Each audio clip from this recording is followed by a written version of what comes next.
Bienvenido, bienvenida al canal de Xavier, un canal en el que hablamos de todo un poco. Hoy vamos a hacer un vídeo de historia que llega al día de hoy, que es sobre una anomalía histórica que no corrigió el supuesto racionalismo con el que se crearon las diputaciones provinciales en 1833, ¿no? Javier de Burgos tenía la idea de crear un modelo inspirado en los departamentos franceses. Sin embargo, en varias zonas del estado persistieron los enclaves y con criterios en ocasiones bastante discutibles, como es el caso de Treviño, ¿no? Y más que discutibles, diría también contradictorios. El condado de Treviño es básicamente una zona que está entre los montes de Vitoria y la llanada alavesa, más bien entre los montes de Vitoria, a 20 kilómetros solo de Vitoria, pero que pertenece administrativamente a la provincia de Burgos. Aunque no es el único enclave que existe en el Estado español, ni siquiera en territorio vasco, estoy pensando en el caso de Orduña, por ejemplo, que pertenece a Vizcaya, o en el caso de Valle de Villaverde, que está en las Encartaciones en Vizcaya, pero pertenece a Cantabria, sí es quizás el que más recorrido ha tenido en la reivindicación de los habitantes del condado, de los dos municipios del condado, de reintegrarse en Álava. Para hablar de la historia del condado de Treviño, de la situación actual y de las incoherencias que han llevado a que persista, tengo hoy a Juan Carlos Pérez, que tiene a bien estar aquí. Muchas gracias, Juan Carlos, por tu presencia. Buenas tardes, Magacha León. Sí, es un elemento interesante el tema de Treviño porque es un icono que, a pesar de que en el Estado español hay bastantes más enclaves o exclaves, sería, y sobre todo después de una cierta aproximación respecto de Villaverde de Trucíos, después de 2006, Valle de Villaverde, que hay una suerte de, bueno, buena vecindad entre lo que es Cantabria y lo que es Vizcaya barra Comunidad Autónoma Vasca, donde, por ejemplo, cuando hubo la desescalada en la pandemia, después de 2020, que se dijo, bueno, esta gente va a desescalar con el territorio en el que está integrado o con el territorio del que hace parte. Y resulta ilógico tener que haber tenido ese debate, porque lo lógico sería el pragmatismo.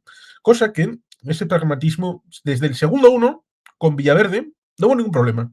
Se entendió perfectamente por el gobierno de Cantabria, por el gobierno vasco, por la Diputación Foral de Vizcaya, se entendió perfectamente y especialmente reivindicado por los propios naturales, pero con respecto de Treviño, dijeran los que dijeran, los de Treviño, no importa, da igual. Los de Treviño casi estaríamos antes incluso del despotismo ilustrado, de todo para el pueblo, pero sin el pueblo. Pues aquí, el pueblo de Treviño importa un carajo para algunos. Eso es España, y digo bien, España, no el hecho de que sean de Burgos, no que sea de León y Castilla, no, no, no. Eso es España a la hora del territorio separatista de los vascos, no tocan las zarpas con Treviño. Y eso se puso en cuestión, el hecho de cómo puede ser que hagan la desescalada de los de Treviño al igual que los de Álava. No puede ser, eso es vergüencita. Pues ciertamente esto tiene sus raíces respecto de la historia. Y ya que has dicho Javier de Burgos, que lo podemos mencionar después, hay un mapa de 1810 con unas intendencias de nombre de cabos y de otros recursos naturales que lo hizo Pepe el Botella, a pesar de que era Era abstemio, pero abstemio, sí. en la propaganda, ahí operando, ese mapa es muy, muy cercano en las delimitaciones al mapa de Javier de Burgos, con lo cual resulta curioso porque a Javier de Burgos, que era secretario de Estado, le regalaron un ministerio para él por haber hecho ese reparto, cuando se puede decir que es un plagio visible. Vamos, que de imaginación cero, seguramente llegó el último día y dijo, a ver, ¿qué tengo por aquí para me inspiro, mira, aquí tengo este, seguro que no lo escuchan ni lo ven porque, claro, está de la época de Napoleón y seguro que esa etapa ya está pasada de moda y además no les gustará a los que están ahora hablar de eso, así que voy a plagiarle al muchacho que lo hizo para José Napoleón y ya está, y me gano el ministerio. Es muy parecido, bastante parecido. Supongo que si nos vamos a la historia, nos encontraremos la Hermandad de Álava, nos encontraremos la foralidad, ¿por qué no? Nos encontraremos la Reconquista, en donde también pudiéramos hermanarlo precisamente con la Hermandad de las Marismas, que terminará en 1490, cuando los reyes católicos, después de la situación que había sido precedente con la batalla de la hoy calle Lealtad en Santander, tú has estado por ahí, al lado de la catedral, en donde se dio la última batalla, en la que había gente de la Hermandad de las Marismas. ¿Qué era la Hermandad de las Marismas? Pues un ente separado de Castilla, de todas las zonas de la cornisa cantábrica que hacían parte desde villas marineras de San Vicente de la Barquera, de Santander, de Laredo, de Castro, de Ondarroa, de Bermeo, de Hondarribi, de todas estas, y también de Vitoria. Y se dio la batalla en la zona de la catedral porque ya en la finalización de la llamada Reconquista había pocos territorios en la zona frontera. Podemos encontrar nombres como Jerez de la Frontera, en donde se llama de la frontera porque la frontera estuvo ahí en un momento. Y a esos nuevos lugares se les daba cierto privilegio, bien para ellos mismos o bien a través de un señor que era un noble, que había puesto sus viandas, sus hombres, sus mecanismos, sus barcos, a la hora de facilitar el tránsito hacia el sur. Pero cuando estas posibilidades se terminaron, le dieron a cierto noble privilegio sobre Santander, que era una ciudad libre. Y los propios, que tenían estas relaciones con la Hermandad de las Marismas, dijeron que un cuerno va a ser para tu bisabuela, por lo tanto, apelaron al hecho de que había la ficción de que una cosa era el noble, a pesar de que lo que el noble estaba reclamando lo estaba haciendo en función de una concesión del rey, y el rey, que en teoría era la buena persona que les estaba haciendo el bienestar y garantizándole esos privilegios y se fueron a Santander. Con lo cual, tras la batalla, el rey apareció. Buenos ciudadanos de Santander, habéis luchado por mí, así que muy bien, os declaro muy noble y muy leal. Bien, fantástico. Realengo. Sí, pero esto ya pasó en Álava. Álava tiene relación respecto de este tipo de reyes porque Alfonso II, no 12, segundo, tenía su madre en Álava, era alavesa, era rey de León. El Y, casto. sí, y luego con la suma en torno al comienzo del siglo XIII, la suma de León y Castilla, Castilla y León, pues en teoría los derechos pues fueron pasando de aquí y allá. Hubo en ese periodo, un poquito después, en la Baja Edad Media, un momento en el que se sugirió, porque a veces se daban títulos de duque de no sé qué, marquesado de no sé cuál, condado de no sé qué, de que, bueno, pues por este tipo de cosas, pues de beneficio a la corona, pues te daban este tipo de... pero que venían vinculado con un control de una tierra, con el realengo respecto de los habitantes que había, y también para cobrar impuestos.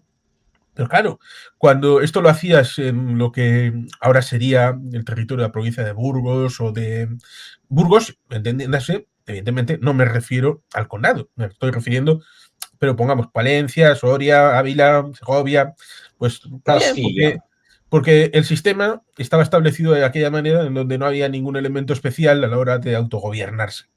Pero en las zonas vascas, los territorios eran forales, desde, pongamos, hace 1000 años, está un poco en bruma primero, como de fondo, no está codificado, no está escrito, pero como suele hablarse de la foralidad como derecho constitucionario, como sucede en el Reino Unido, en donde la Constitución no está escrita, pero todo el mundo sabe que es la Constitución del Reino Unido.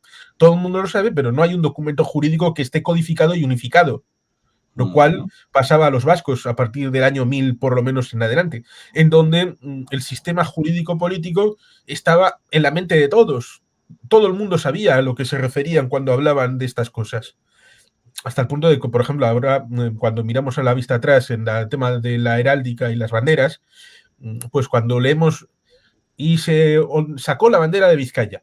Bueno, pues ahora no sabemos cuál era la bandera de Vizcaya que había entonces, pero los que lo escribieron sabían perfectamente y por tanto no tenían que explicitar la bandera que incluye los elementos que... No, es como si ahora te dicen, la bandera de Galicia. Pues, hombre, no tienes que explicitar en todo lado que tiene una espada azul con el escudo. No, porque cuando escuchas bandera de Galicia, pues ya te viene a la mente cuál es el elemento. Pues es lo que pasaba con el tema de la foralidad. Pero, claro, al no estar escrito, pues alguno que no sabía del tema podía decir, mira, voy a darle a este noble, un simpático noble, un territorio que casualmente está dentro de Vascongadas, pero bueno, pues seguro que les gusta muchísimo. Y en ese primer intento se dijo desde Álava, señor, que aquí tenemos un sistema distinto y nosotros tenemos una igualdad de trato entre todos nosotros, así que nosotros no podemos ser súbditos de este noble de que nos dice usted. Y en ese primer intento dijo, vale, es cierto, bien, perfecto. Pero otro, un poquito más tarde, pues que ya no sabía del tema, o que no se enteraba, pues dijo, sin consultar a nadie, venga, le voy a dar a este el dominio de este territorio, con la casualidad de que esa familia evidentemente estaba vinculada a Castilla.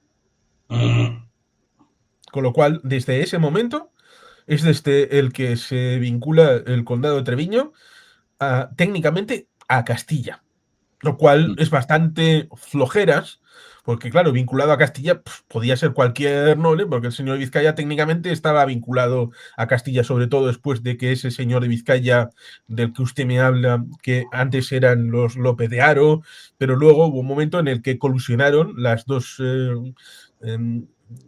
iba a decir coronas, pero se entiende el concepto. Sería como la Commonwealth británica, en donde tendríamos el rey de Inglaterra, pero también el rey de Australia, el rey de Canadá, que son diversos reinos y que cada cual está separado. Pues confluyeron en el ámbito de señor de Vizcaya con el de rey de Castilla. De hecho, hasta la ley paccionada de 1839 me voy al primer tijeretazo, ¿no? Me podría ir hasta 1876, pero hasta la ley paccionada de 1839, en la práctica puedes hablar prácticamente de un estado aparte.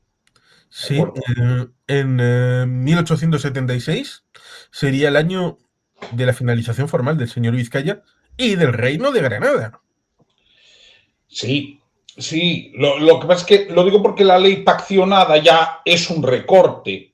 Creo que, por ejemplo, eliminan las aduanas del Ebro. Sí, eso es en 1841. Pero Hay quien como dice consecuencia que de la ley paccionada. ni de una especie de insurrección que hubo de O'Donnell en Pamplona y que Esparteros se lo llevó un poquito mal. Les A cogió mí un se lo poquito en el llevaba ano. mal en Barcelona. Sí, digamos que el hecho de que O'Donnell le quisiera quitar el puesto y que lo hiciera directamente desde Pamplona, pues digamos que dijo, ¿queréis hacer eso? Les voy a meter el hierro candente por donde yo les voy a decir. Lo digo por lo siguiente, y el rey de Castilla era señor de Vizcaya, pero entendiéndose que eran títulos distintos. Correcto, sí. ¿No? Por eso el símil que has hecho con la Commonwealth es que me parece perfecto, de la misma manera que formalmente el rey de Inglaterra, cuando Irlanda pertenecía a ese sistema, era rey de Irlanda. Sí, creo que fue Felipe IV, creo que fue Felipe IV, al que le ofrecieron la corona de Irlanda. Supongo que por católico. Sí, claro. Claro. Lo que pasa es que ahí sucede algo bien curioso, ¿no? Claro, para empezar, el condado de Treviño lo era porque tenía un señor. Era eran villas de señorío, no de realengo, lo cual normalmente no acostumbraba a gustar mucho a los campesinos y a los habitantes. Por lo general, los habitantes preferían estar bajo el patrocinio directo del rey. Sí, que eso es lo que cambió precisamente. Lo cual Claro. resulta curioso porque ya desde el inicio hubo intentos de volver a participar del hecho de Álava, pero ninguno de ellos fue fructuoso. De hecho, quiero enseñar algo que va a ser ilustrativo para los que no conozcan la realidad de Treviño, pero La diferencia, por ejemplo, respecto del Valle de Villaverde, Villaverde-Trucíos, es que en un momento de la Baja Edad Media hubo una situación problemática calamitosa muy grave respecto de los habitantes que hay en ese valle y pidieron un préstamo de entre 450.000 y 500.000 maravedíes de la época. Y eso, al no poder reintegrarlo, la tierra pasó a otras manos. bueno, pero eso tendría solución fácil entonces. Sí, le he preguntado a mucha gente a ver si me puede hacer el cálculo actualizado de cuánto serían 500.000 maravedíes para poder hacer la compensación ahora. Claro. Yo creo que esto, una imagen Yo, vale más que... sí, Dime. yo creo que con el tema este de Villaverde Trucillos, seguro que podemos hablar con el señor diputado de Hacienda de la Diputación Foral de Vizcaya y encontrar esos dineros. Seguro que podemos. Pero fíjate, yo creo que aquí una Mm, imagen vale más que 1000 palabras Sí, porque, vamos a ver, tenemos la provincia y la capital Burgos, la provincia de Álava y Vitoria-Gasteiz, y lo que hay ahí a la derecha en verde es el condado de Treviño. Varias cosas que hay que comentar. Creo que Treviño y la Puebla de Arganzón, que son los dos municipios, el condado, están a más de 20 kilómetros de Vitoria. están ahí cerca. Sales por el sur donde han puesto un par de mercadones y está todo recto en dirección hacia el condado. Pero es que creo que incluso llegan a limitar con el municipio de Vitoria. Sí, claro, sí. El municipio técnicamente es bastante amplio, producto de algo que conoces, como es esa intención del franquismo de Concentrar amalgamar, municipios, sí. salvo Barcelona. Salvo Sí, Barcelona. aunque debo decir que esto, por ejemplo, se hizo en Cataluña, en el Pirineo. Sí, Se, pero como sabes, si hubieran aplicado la misma situación respecto de lo que sucedió en Santander, en Bilbao, en Vitoria, a o en Barcelona, Madrid. pues Sí. entonces Barcelona sería la población más habitada de España, pero no querían que fuera así. Eh, Así No. que ciertamente cuando se produce la unificación a partir del año 38, 40, bueno, ciertamente después de, porque en Vitoria en el 38 ya no había guerra, pero en España sí. Cuando se produce esa unificación de determinados municipios periféricos de grandes ciudades, pues hace que Vitoria sea macrocefálica, sea Uh enorme. -huh. Y claro, aquí hay una cuestión. Tendría que ver la distancia a Burgos, pero tranquilamente en algunos puntos del condado pueden ser 100 kilómetros, ¿eh? Pero primera, seguro que por tu experiencia habrás conocido casos de ciudadanos del condado de Treviño. Me imagino que su vida la hacen en Álava. Cuando van a comprar, van a Vitoria o cuando van a temas de ocio. Bueno, pueden ir también a Miranda de Ebro, que no les queda muy lejos, pero O a Logroño. esa era la otra parte que yo te quería comentar. ¿A cuántos kilómetros puede estar de Logroño esto? Te lo digo de la siguiente manera, cuando bajas por la autopista, a 68, que Sí, la del bajas, Ebro. coges por la zona del audio, el ticket, cerca de Orozco, eh, es el peaje, y subes por Altuve hasta una zona que va en dirección a Vitoria, en la zona Murguía, ahí puedes coger, salirte de la autopista, coger la autovía, y si vas por la autovía, vas directamente pasando por Vitoria en dirección hacia, bueno, hacia Aro, ¿no? Pero también hay recientemente bueno, puedes también coger en dirección hacia Logroño. Está bastante cerca. Nosotros cuando pasábamos por allí, por la carretera, llamémosle general, en dirección hacia Logroño, donde estuvimos en un piso en Albornoz 5 y en Veratúa 11, desde el año 86 hasta el año 95, pues pasábamos directamente por la zona de Vitoria, el condado y directamente para Logroño. Con la salvedad que evidentemente la propia historia nos lo remite y la propia geografía. El territorio más cercano al condado de Treviño no es Burgos, es la provincia de Logroño, ahora La Rioja. Es el territorio de régimen común más próximo. ¿Por qué? Sí. Porque cuando se aplica el cambio, que es precisamente lo de Javier de Burgos, a la hora de intentar estandarizar, algo que por ejemplo jodió a Cataluña porque jamás han tenido provincias, le jodió a Galicia porque jamás han tenido provincias. La única provincia que había, y se le llamaba así, la provincia, era Guipúzcoa. Era la única que se le denominaba provincia en España. Pero se socializó todo el término, tanto el tema provincia como el tema de la diputación, que fue el café para todos del siglo XIX, de tratar de amalgamar y homogeneizar para que todo tuviera unas cajitas iguales en donde meter aquí a la peña, en forma de diputación y de provincia.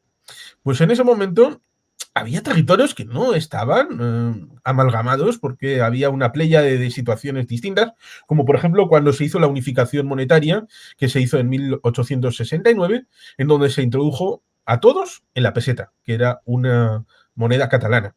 En la peseta que solamente duró desde 1869 hasta 1999, 130 años. Puede parecer mucho para la vida de una persona, pero para la vida de los países es poquísimo, es nada. Sí. En 1833, por lo tanto, había muchos territorios que estaban, pues, bueno, igual alguien se acuerda de la provincia de Toro, de este tipo de cosas que habían por Con ahí. varios exclaves. Sí. Bueno, pues había 3 ejemplos en el ámbito vasco. Uno era Oñati, que tal vez por la universidad, pues tenía un sistema tributario diferente al del territorio de Guipúzcoa. Otro era Villaverde, precisamente por ese origen que he dicho de los 450.000, 500.000 maravedíes. Y otro era Treviño. Y se dieron 3 soluciones distintas, completamente distintas, que podían darse. La primera, la más absurda de todas, según el pensamiento de algunos, o tal vez la más racional, el hecho de que Oñati se pasó a Guipúzcoa. Venga, te la regalo al territorio, es decir, se le obligó a los de Oñati a tener la misma fiscalidad que tenían el resto de guipuzcoanos. Dices, bueno, fantástico. ¿Vale? Pues esto será lo que van a hacer a los demás. No, porque Oñati, como estaba en Guipúzcoa y rodeada de territorios forales como era Vizcaya, Álava y Navarra, pues hombre, ¿a quién se la vamos a dar? A los de Zaragoza, que están ahí por hasta casi un poquito el Moncayo, por ahí. Se Sí, vamos a tiene dar, racionalidad. se vamos a dar a los de Soria, que son gente simpática, pero están un poco lejos. O se la damos a los de Zamora, para que vayan intercambiando mantas por Babarrunac. Bueno, pues no, evidentemente no. Pues, pero a los de Villaverde, pues como tradicionalmente habían tenido relación con la situación con la provincia de Santander, pues bueno, pues la provincia de Santander. Cierto es que a mediados del siglo XIX hubo intentos desde Colindres y de algún otro lugar para, oye, que nosotros tradicionalmente hemos estado en el señor Vizcaya, queremos seguir estando ligados a Vizcaya. Hubo también sus cosas, para allí, para aquí, bueno, pues que y de Ontón, en Ontón, las casas que estaban, que miraban hacia Vizcaya, tributaban en Vizcaya. Para que luego digan, no, es que Ontón, que si es Castro, no Castro, ¿dónde ponemos el saltacaballos? Bueno, pues hay este tipo de cosas. Pero lo que pudiera ser la puerta número 1, la puerta número 2, es decir, viales de Trucíos para provincia de Santander. La zona de Oñati para los guipuzcoanos. ¿Vale? ¿Qué hacemos con Treviño? La opción número 1, pues se la damos a los alaveses. La opción número 2, los de Logroño, o de La Rioja, pues se hizo la puerta número 3. ¿No era esto ligado a un señor que era castellano? Con lo cual vamos a hacer la analogía de que el castellano únicamente y exclusivamente será Castilla la Vieja, y no el resto de territorios que hacían parte de Castilla. así que se lo vamos a dar a alguien de Castilla. ¿Y cuál es la provincia de Castilla que está más cerca? La de Burgos. Resuelto. Y dices, hombre, ¿pero qué coño estás haciendo aquí? Además, ya para ese momento hacía un montón de veces que había intentado la propia ciudadanía de Treviño en un periodo no democrático de volver a establecerse los vínculos con el señorío, en la hermandad, concretamente no señoríos, hermandad de Álava, pero digamos que se entiende el concepto que quiero trasladar respecto de que la relación más habitual era con el propio terreno que estaba circundante, que era completa y exclusivamente el territorio de Álava. Hay cuestiones muy llamativas cuando uno va mirando la historia de Treviño, y es que constantemente y durante el siglo XX hay numerosos plebiscitos y numerosos pronunciamientos en la población pidiendo la integración en Álava, incluso en época franquista. Sí, porque se dio una cosa curiosa en ese año 38-39, antes de los intentos del año 40 y 58, que es que casi en la finalización de la guerra, teniendo en cuenta de que evidentemente en aquel territorio como Álava no había guerra, bien desde el inicio, luego hubo la batalla de Villarreal de Álava, en Legutio, el intento de la toma de Vitoria, que fue infructuoso, pero eso sería largo y no sería objeto del asunto de hoy. Pero digamos que la guerra culminó bastante pronto en territorio vasco. Antes de la finalización del 37 ya estaba terminada formalmente el hecho bélico. Pero eso no significaba que fuera fácil o difícil a la hora de moverse por el territorio español, incluso dentro de la zona franquista. Por eso, al alcalde de Treviño, en un momento dado, debido a que uno de sus convecinos tenía alguna casuística que sería, bueno, pues, da igual cuál fuera, no importa, pero tenía que hacer un viaje a otra provincia. Pero claro, para hacer ese viaje a otra provincia, saliendo desde Treviño barra Burgos, tenía que atravesar Álava y luego tenía que atravesar La Rioja y otras provincias. Con lo cual le dieron un salvoconducto universalis. De usted puede ir por donde quiera de España. Fue un caso excepcional, bastante raro. Bueno, para facilitarle las cosas al hombre. Lo que pasa es que llama la atención. Yo he estado además leyendo y esos plebiscitos eran de una mayoría aplastante de la Sí, se población. produjeron en esos 2 años, en el año 40 y en el año 58. Organizados, el primero como mínimo me consta que organizados es el régimen, que eso me llama la atención, como Sí. mínimo es el gobierno civil. Quiero decir, lo que quiere decir que como mínimo no tenían la oposición en principio a que se votara. En este caso concreto, supongo que era por una cuestión de pragmatismo y porque Álava era considerada una provincia muy leal por el régimen. Pero ojo, Burgos no le da menos. Sí, Que sí. fue, que fue sede de gobierno. Fue En capital el de España. Palacio de en el Palacio de la Isla, si no recuerdo mal. De Es decir, hecho, que la gente me puede decir eso. Es que con Oriol y con toda esta gente, carlistas y falangistas, Álava fue muy leal. Bien, sí, sí, pero Burgos no menos. bueno, de hecho, yo lo que puedo decir es que el último parte de guerra se firma en Burgos, Correcto. ¿no? Que esto mucha gente no lo sabe. Es decir, Franco aún tarda un tiempo en instalarse en Madrid, unos meses, Es ¿no? Pero más, sí, incluso estuvo tentado de no volver a situar la capital de España en Madrid. ¿por qué? Porque no se fiaba de Madrid. Ah, vale. Obviamente era una cuestión pragmática, pero mira, lo estoy mirando. Efectivamente, estuvo en el Palacio de la Isla hasta octubre del 39. Es decir, que aún terminada la guerra, estuvo medio año, ¿no? Entonces, sí, sí, Burgos era súper leal, ¿no? De hecho, estaban ahí, no solo falangistas, estaban los chicos del Partido Nacionalista Español. Rodríguez de Valcárcel, por ejemplo, que aprendió del doctor Albiñana. Pero comentaba esto porque hablando del tema de Treviño, hay numerosos plebiscitos, intentos, en todos, sin excepción, la población dice que quiere integrarse en Álava, en todos, pero llegamos al Café para Todos autonómico. Y Sí, llegamos al Estatuto de Castilla y León, tú dirías León y Castilla, que tiene mucha chicha al respecto. sí, efectivamente. Vuelvo a referirme. Cuando se habla de este tema, del condado de Treviño, la mentalidad no es que pase de una provincia a otra. El problema es que la mentalidad que se tiene es que va a pasar de España a Vascongadas. Que casi que se va a vender a un país extranjero y que se va a traicionar a España.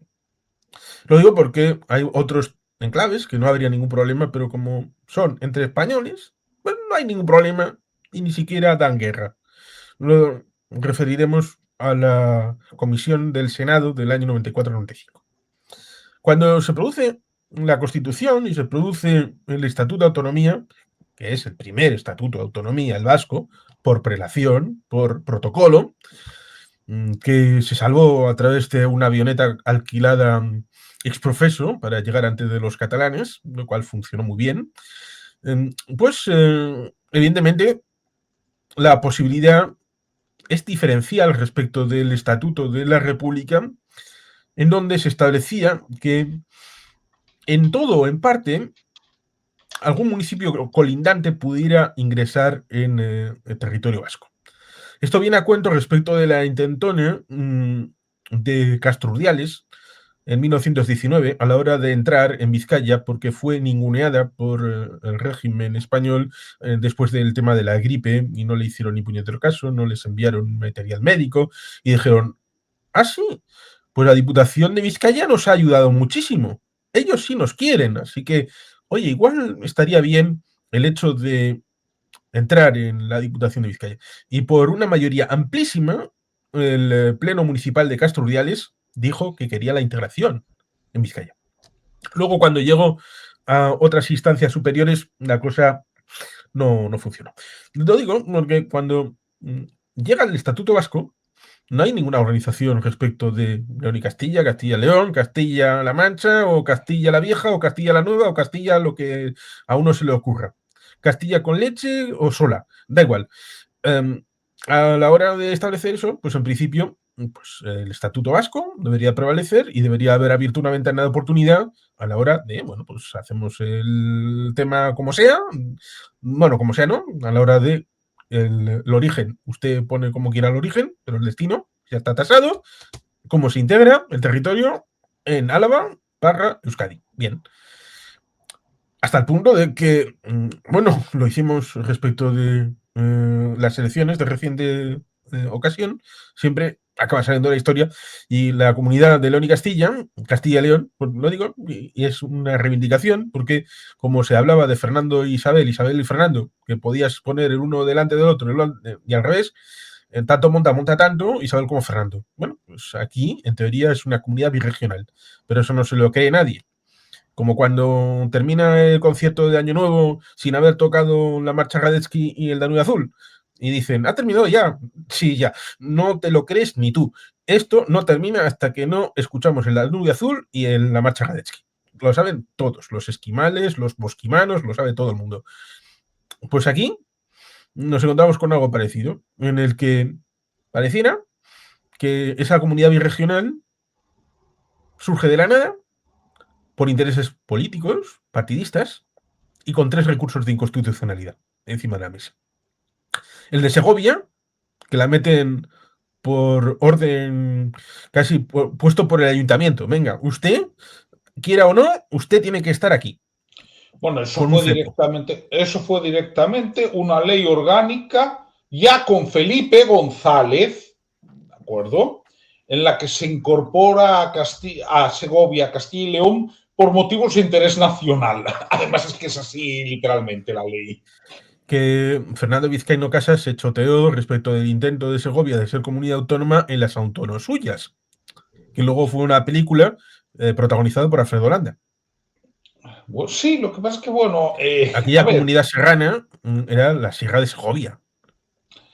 sí, lo que pasa es que, bueno, ahí se podría hablar de que las motivaciones de Modesto Fraile, ¿no? Que por cierto era vicepresidente del Congreso de los Diputados en aquella legislatura, quizás no eran las mismas que hoy hacen que Segovia no sea un territorio muy integrado en la actual autonomía. Lo digo porque, a ver, Segovia actualmente hacia donde bascula es hacia Madrid, no hacia Valladolid, ¿no?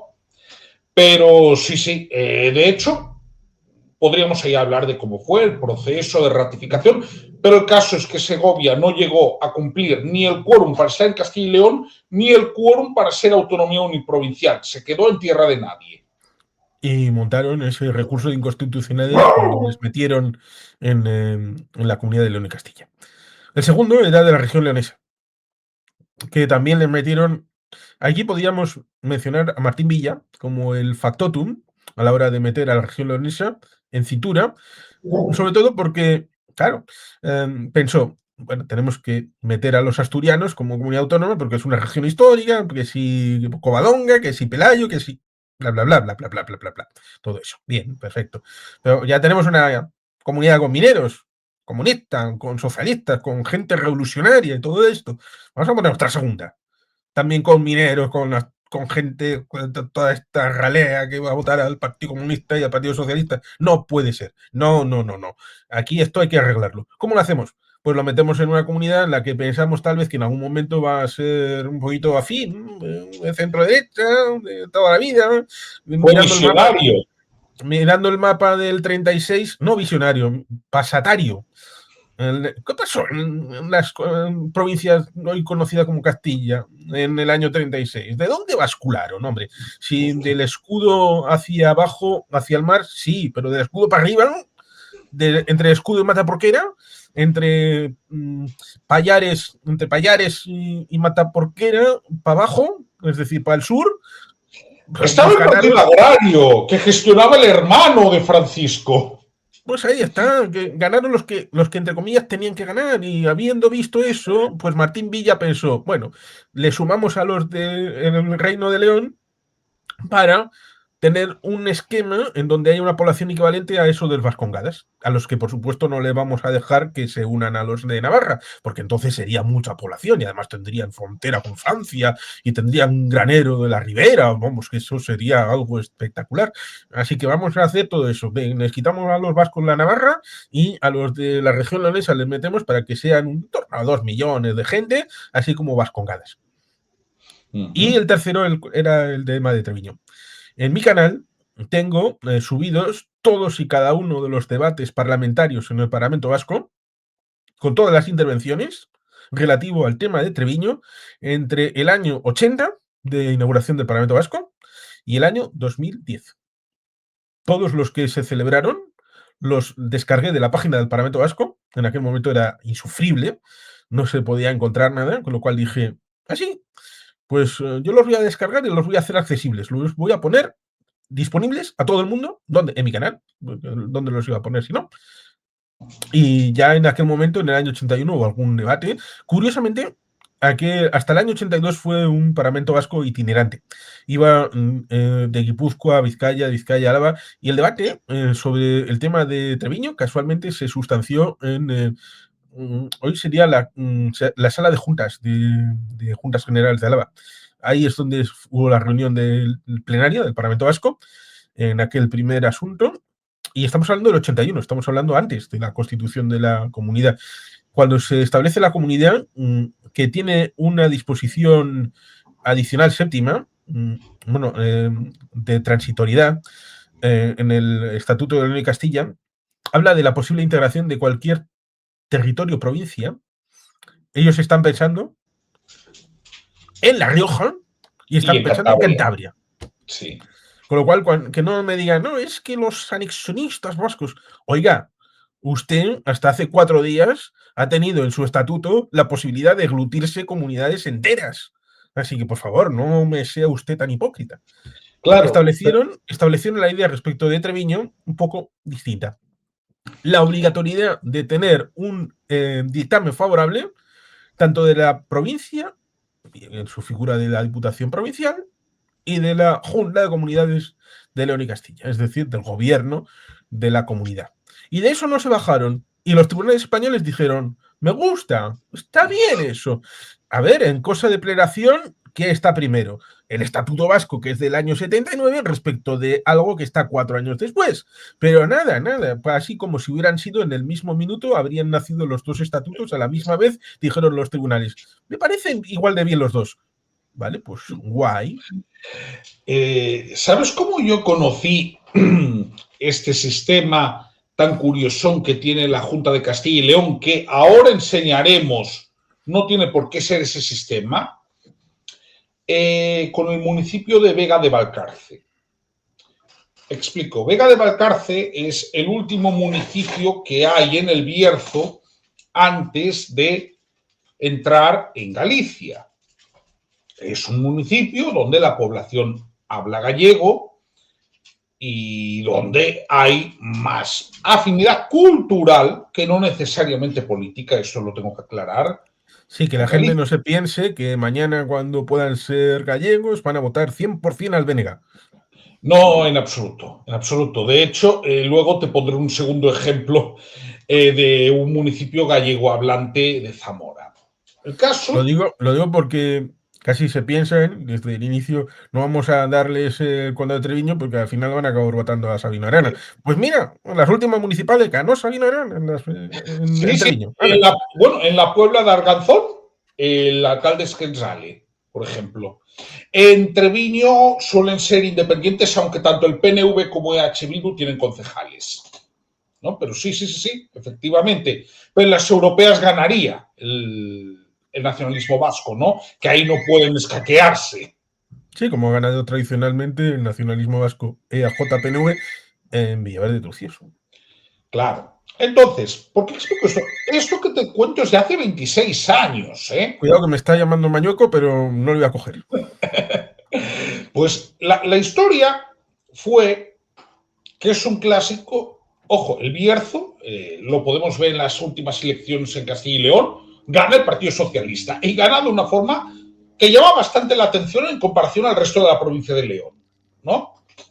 Bien, la alcaldesa, que era del Partido Socialista, bueno, estaba, digamos, que hasta las narices de que la ningunearan desde la Junta, ¿no? Para los servicios básicos. E hizo unas declaraciones diciendo, oh, igual nos conviene más pasarnos a Galicia.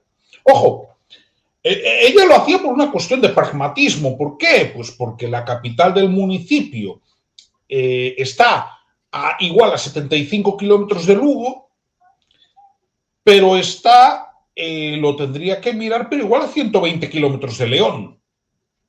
Con lo cual, decía, me interesa más, ¿no? Sí, con el añadido de que Galicia la gobierna ese separatista de Alfonso Rueda. Bueno, en aquel momento era Fraga, quiero decir, todavía peor. Sí, más separatista todavía. Claro. Ministro de Franco y todo. Claro, entonces la Junta de Castilla y León empezó a recordar, en aquel momento aún gobernaba Juan José Lucas, porque aún no lo habían puesto, si no recuerdo mal. No, en aquel momento no. Ya estaba Juan Vicente Herrera. En aquel momento ya estaba Juan Vicente Herrera, porque Juan José Lucas fue presidente del Senado, ahora que lo recuerdo. Sí, así es. Sí, en aquel momento, si no recuerdo mal, tengo que mirarlo.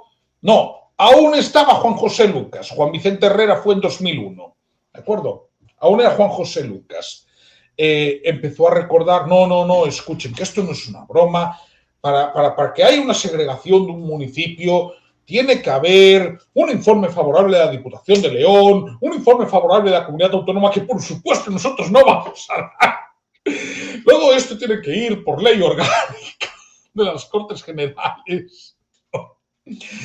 Y esta historia se repitió unos años después en un municipio de la provincia de Zamora, que también es gallego hablante, que es el municipio de Porto, ¿no? Curiosamente, gobernaba Ciudadanos. en ese municipio.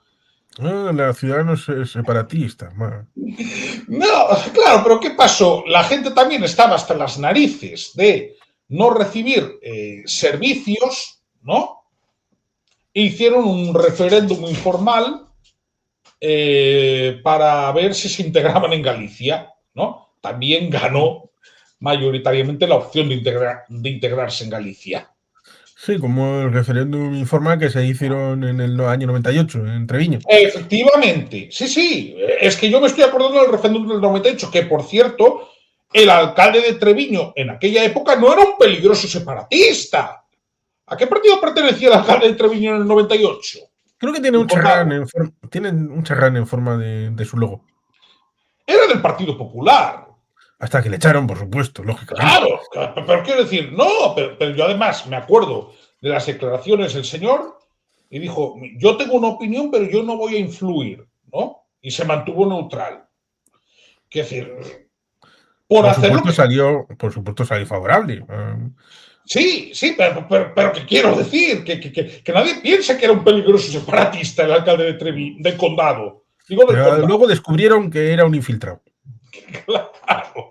Pero yo quiero enseñar un ejemplo de que esto de que no es posible una desagregación relativamente rápida es un cuento chino.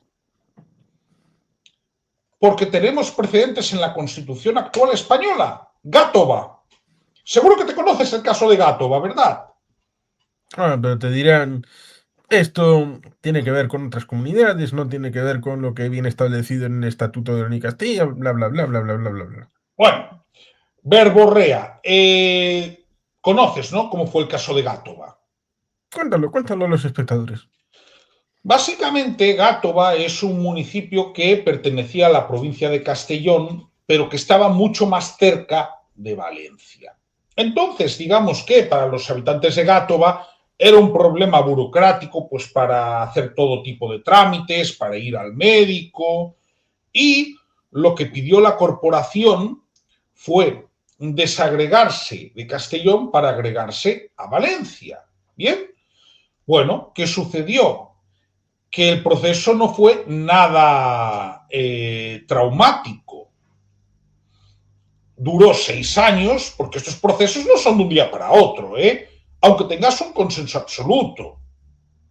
Es decir, en 1989 solicitan la segregación a las diputaciones provinciales de Castellón y Valencia. Ambas lo aceptan, ambas. ¿De acuerdo? No había ningún bloqueo. 3. El Consejo de Estado tenía que hacer informe consultivo, ¿de acuerdo?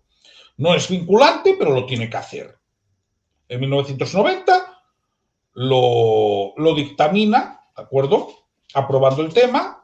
Después del informe, en 1991, ratifica el Ayuntamiento de Gátova la solicitud, 2 años después de iniciar el proceso.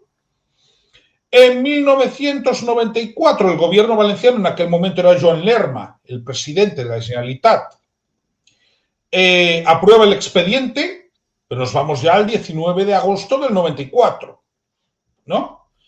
Y pide que las Cortes Valencianas activasen la iniciativa legislativa, que lo pueden hacer, según la Constitución española, para hacer el procedimiento. En aquel momento aún era mayoría de izquierdas, ¿de acuerdo?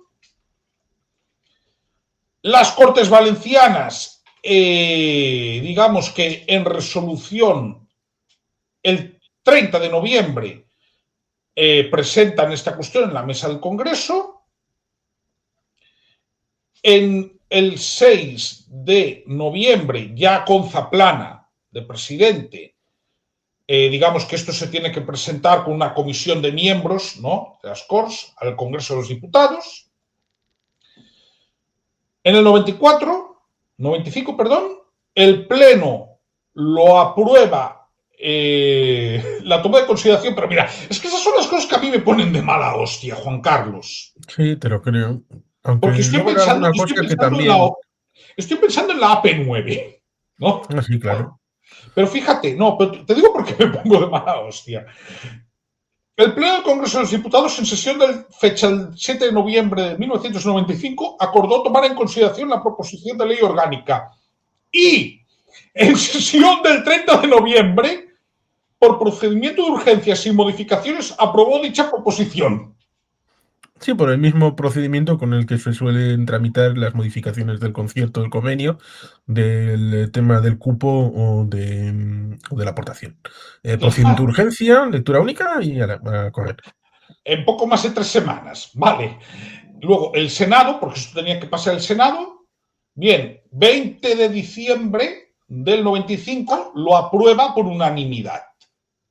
Quiero decir, ningún problema, ¿eh? Ni el PSOE ni el PP. Vale. Y esto se sanciona el 27 de diciembre del 95 mediante ley orgánica que entra en vigor el 28 de diciembre de 1995. Creo que hay algo muy importante que tenemos que contar para que veamos que si hay voluntad política las cosas salen adelante. Esto se hizo en los estertores de la última legislatura de Felipe González. Y si te das cuenta, milimetraron los tiempos para que la segregación se pudiera hacer antes de la disolución de las Cortes. ¿Tú te has dado cuenta del timing? Sí, sí, no van en concordancia respecto de las elecciones municipales, que fueron en mayo del 95, pero sí respecto de las Cortes Generales a la hora de poder vehiculizarlo. En paralelo, en esa legislatura del año 93 al 96 hubo una comisión en el Senado que en teoría debía de racionalizar el tema de los enclaves, exclaves en todo el Estado español. Pero todo el mundo sabía que no era respecto de todos y cada uno, sino era única y exclusivamente para resolver el asunto de Treviño. Cosa que evidentemente pudiera haberlo hecho porque una ley orgánica con rango superior podría haber orillado la situación respecto del bloqueo que pudiera hacer desde Burgos y desde León y Castilla y la Junta de Comunidades.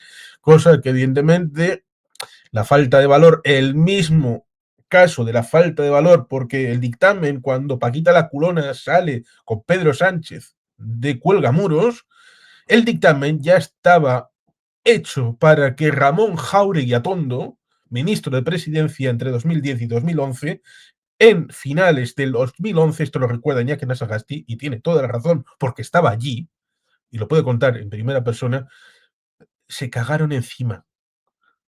Los de Zapatero se cagaron encima porque no se atrevieron a sacar a Paquita la Culona en aquel momento. Tuvo que esperarse a que lo hiciera Pedro Sánchez. En esa misma situación está la comisión del Senado, que en ese año 95, con la que había montada, Ramón Cotarelo tiene un libro hablando de conspiración, otros hablan de golpe de Estado, hablan respecto de el contubernio, aquel sindicato del crimen, que estaba Ansón, de que Ansón la menea, Anguita la agita y luego la remata Aznar a gol.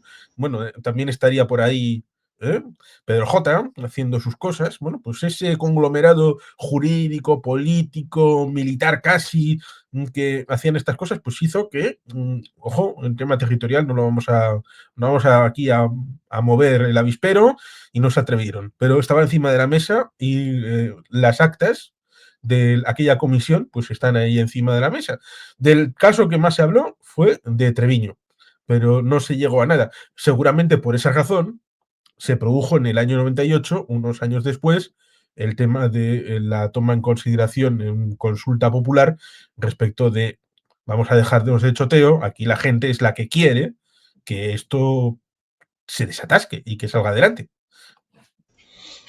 Llegados a este punto, Juan Carlos, ¿qué vías hay, puesto que digamos que los habitantes del condado, tanto de Treviño como de la Puebla de Arganzón, han manifestado de forma reiterada y repetida su intención de integrarse en Álava?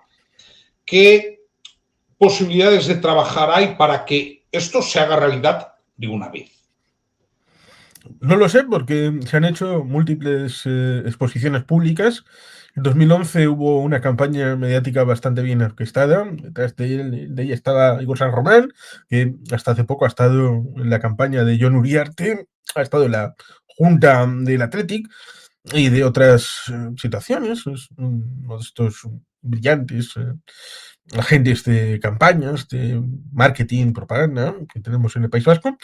El problema, y es un elemento que te cabría bastante, el hecho de que te dicen, vale, se pueden hacer convenios entre el territorio para salvar esta situación, para que el territorio circundante pues, pueda aliviar la situación, más allá del hecho de que algunos están empadronados en Treviño, sí, pero otros están empadronados en Vitoria, residiendo en Treviño, lo cual nos remite a esas ciudades dormitorio, en donde pasan el tiempo, pero hacen vida en Vitoria, bueno, pues este tipo de asuntos.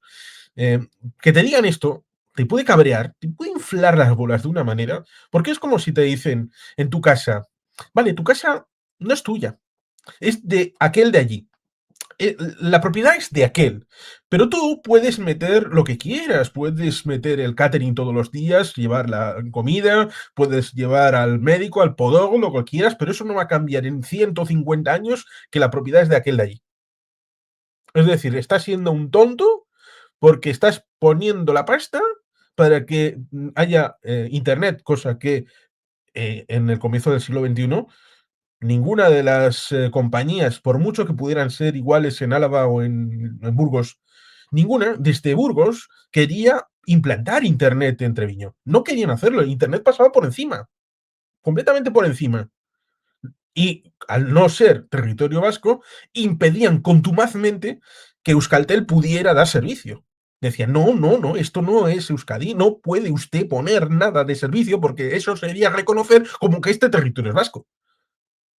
Es alucinante porque es eso, la metáfora de la casa que está alquilada, en el que, vale, usted puede meter los frigoríficos que quiera, pero los frigoríficos igual se quedan con la casa y la casa no es de usted. Usted puede meter lo que considere oportuno de mesas y sillas de jardín, pero la casa no es suya. Esto, evidentemente, te cabría, hombre, porque la gente te dice, esto es nuestro. Y nosotros queremos que nos des el servicio tú. Te lo vamos a pagar con impuestos y como hacemos en el resto de territorios de Álava, en donde el sistema es de concierto a través de la Diputación, el tema de Hacienda, vale, perfecto. Integrarte con todas las condicionantes. Pero no, desde la propiedad te dicen, puedes hacer los convenios, puedes hacer los acuerdos, puedes hacer lo que quieras, pero siempre, en última instancia, la casa es mía. Pues al final, hombre, te cabreas y dices, ¿cuál es la vía? Es que no hay ninguna vía por la que haya algún tipo de compensación, algún tipo de cuestión. No, te dicen no, te sacan lo que tiene que decir la Diputación de Burgos, que tiene que hacer un informe favorable, y para eso no sabemos escribir. Y lo que la Diputación tiene luego que trasladar a la Junta de Comunidades, en donde ellos también tienen que hacer el informe favorable. Y tanto en el ámbito de Burgos como en el ámbito de la Junta de Comunidades, nosotros para eso se nos ha olvidado escribir y ya no sabemos cómo hacerlo. Guiño, guiño. Pues, ¿qué se puede hacer ante eso? Yo, Porque están poniendo en el frontispicio, esto es España y usted no es español. ¿Cómo? ¿Yo no soy español? ¿Así? ¿En serio? yo, ¿Qué cosas? yo que soy un ingenuo, te iba a preguntar si el Tribunal Constitucional podía hacer algo al respecto. ¿En qué sentido? No sé, a veces, Porque sería en segunda lectura. Sería bueno, en pero segunda instancia. Tendría que aprobarse, y creo que en estas una ley condiciones, orgánica. en el Senado no pasa. No, en esta legislatura no. ¿Mm? Con lo cual, como tendría que ser, porque está para jubilarse el presidente del Tribunal Constitucional. Sí, sí. Y eso no Hablas de sé Cándido, ¿no? si, no sé si eso va a cambiar la configuración del Constitucional. La va, digamos, que ajustar un poco más. Vale. Entonces, mm, es toda esa gente muy lista, muy lista, muy lista, que consiguió que hubiera una configuración en el Congreso el día 23 de julio del año 23 y no se dio cuenta de el PP, que no tiene una mayoría absoluta en el Congreso, la tiene en el Senado, porque sois muy listos, muy listos, muy listos y no habéis pensado en el Senado. pues esa gente son la causante, en principio, de que no se pueda hacer eso a la hora de no introducir en el Senado el tema este, que es una de las competencias del Senado respecto de esta cuestión. Pero si lo hiciera, si por un casual lo hiciera, al hecho de pasar por el Congreso, luego por el Senado y volver al Congreso, una ley orgánica que dijera Treviño Álava, artículo único, y entonces sí podrían meterlo en el Tribunal Constitucional y decir, es inconstitucional, y entonces el Constitucional decir, hemos pensado que esto está bien como está, para Álava. Entonces sí. Lo digo porque esta podría ser una forma quizás de sortear o fijar doctrina, que sería una doctrina interesante e incluso tendría un punto revolucionario en el sistema constitucional español. Lo digo por un motivo, porque hablamos de Treviño porque es quizás el caso más paradigmático, ¿no? De enclave que no desea estar en el lugar donde está. Voy a hacer aquí también un comentario que puede que no guste, pero por ejemplo, a los ciudadanos de la Petilla de Aragón les encanta ser navarros. Sí. Y no tienen ningún problema en ser un enclave. Ninguno. ¿No? Así que venga alguno y les diga, ustedes son de Aragón. No, se van a cabrear y eso además sería una falta de respeto a los convecinos de Santiago, Ramón y Cajal. Sí. El problema tal vez sería que en algún momento a los de Fraga se les fue la plapa y se volvieran locos y dijeran, nosotros queremos ir de Lleida. Claro, pero ahí es donde, bueno, de hecho, el tema de Fraga es que desde el siglo XIV-XV sí que parece que estaba en el Reino de Aragón, pero es cierto que esa zona fue fluctuando. Pero, lo que sí sería interesante es que la doctrina que se aplicase para Treviño supondría que la voluntad de los ciudadanos de Treviño estaría por encima de lo que ha interpretado el Estatuto de Autonomía de Castilla y León, que recordemos es una ley orgánica más. Quiero decir, porque esto es interesante cuando hablamos, por ejemplo, del Estatuto de la Autonomía Vasca o del amejoramiento del fuero navarro, siempre se puede comentar que estas dos normas están inspiradas en una disposición de la Constitución. Sí, la disposición adicional primera. Efectivamente, ¿no? Con lo cual. Pero claro, también alguno vendrá muy listo, y te dirá, vale, si nos imponéis que Treviño sea parte de Álava, entonces, desde el Partido Popular vamos a iniciar una instancia para que Irún y Hondarribia pasen a ser parte de Navarra. Y dices, ¿en Que serio? lo intenten. ¿Vas a obligar a los de Irún y Hondarribia a ser parte de la comunidad foral de Navarra? Claro, pero por ejemplo, esto desatascaría muchas cuestiones. Piensa en Villaverde, en el Valle de Villaverde. ¿Se podría hacer un plebiscito? Cosa que Con, técnicamente ya se hizo de aquella manera. pero digo con fuerza vinculante. Sí, lo que se hizo fue en el año 87 presentar una candidatura afín a JPNV que ganó las elecciones municipales, de largo. Claro, pero yo hablo de plebiscitos con fuerza vinculante. Sí, no hubo ¿No? una pregunta. En el caso de Villaverde no hubo una pregunta clara de Claro, ¿usted quiere ser de Cantabria, de Vizcaya? claro. Y esto solucionaría algunos casos, o bien de enclaves, ¿no? O bien de municipios limítrofes que quieren estar en otro territorio. Puede haber Hasta, muchos motivos. sí, creo que hay unos 39 enclaves en total.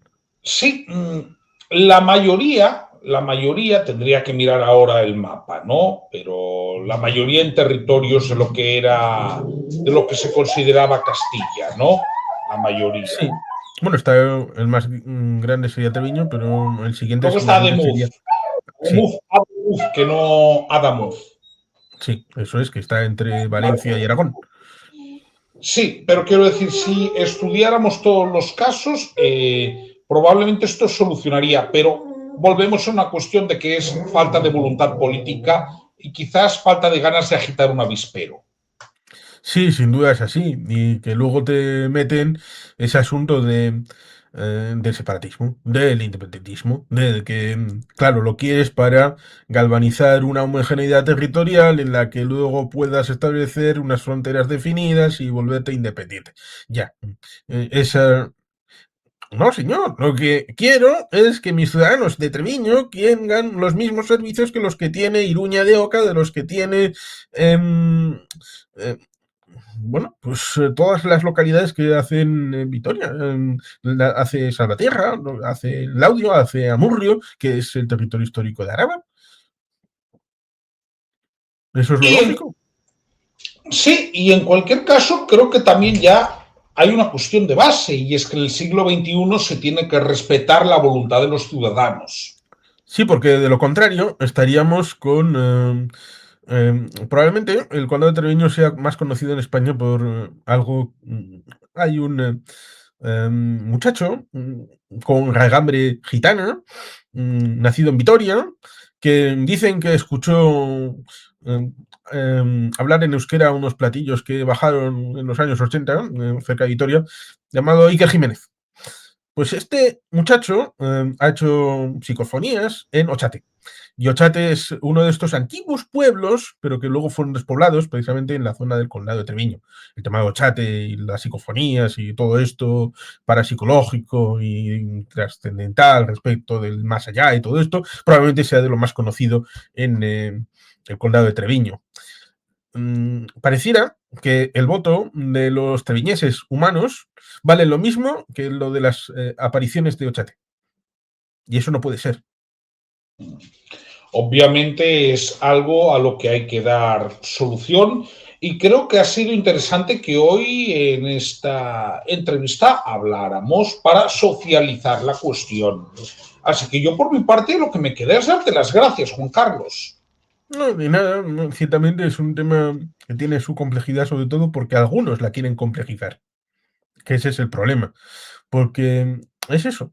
A pesar de lo polémico que ha sido, cuando ha ganado 100% la línea, en la línea de la Concepción, ha intentado hacer la cuadratura del círculo, que era, quiero segregarme de la provincia de Cádiz para generar una ciudad autónoma, pero sin romper la provincia de Cádiz. ¿Eso cómo se hace? Bueno, pues casi como si le dices a ese animal que tienes ahí al lado que se convierta en un gato, pero sin dejar de ser perro. Dices, hombre, eso Complicado. sería fantasía pura. Pero se lo han negado y supongo que lo seguirán intentando jurídicamente, pero no ha salido por encima del radar. Ha habido polémica estatal, no ha abierto diarios, no ha abierto telediarios, no ha habido noticiarios a la hora de negarle cautelarmente el hecho de que la línea de Concepción pueda ser una ciudad autónoma como lo es Ceuta y Melilla, o como lo podría ser Gibraltar, que para eso se estableció ese vínculo en la Constitución, pero parece que Treviño es una cuestión de Estado. Parece que Treviño es un asunto de unidad nacional, un asunto patriótico, que está por encima de cualquier debate racional. Y eso es un problema muy grave, porque orilla los intereses y necesidades de los ciudadanos, en donde te dicen eso, si queréis resolver los problemas de los ciudadanos, adelante, pagadlo vosotros y hacedlo con convenio, en el que la Diputación de Burgos tiene derecho de veto, la Junta de Comunidades es la dueña de la finca y en cualquier caso siempre puede cortar la implementación del acuerdo y en última instancia la finca sigue siendo de Burgos. Pues hombre, al final te cabreas. Obviamente es que es para cabrearse. Por lo tanto, vamos a ver si dando a conocer esto, pues se toma una cierta conciencia de que la situación en Treviño es anacrónica y es una falta de respeto a la voluntad expresada durante siglos, y no es una exageración, durante siglos por los habitantes del territorio. Hasta el punto de que yo sugerí a todas las instancias que pude de haber presentado una lista, evidentemente en la provincia de Burgos, porque no queda otra, pero con la idea de poder generar un plebiscito sobrevenido en estas últimas elecciones en León y Castilla, en donde hubiera habido una mayoría que hubiera votado a una lista, bien a través de AJPNV, bien a través de cualquier otra formulación.